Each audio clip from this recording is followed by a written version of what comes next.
శ్రీరాముని చరితమును తెలిపెదమమ్మా, ఘనశీలవతి సీత కథ వినుడోయమ్మా.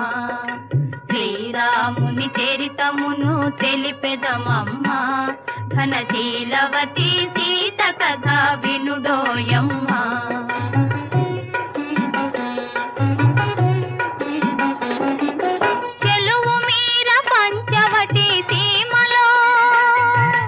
కొలువు చేయ సౌమిత్రి ప్రేమతో, తన కొలువు తీరి రాఘవుడు భామతో.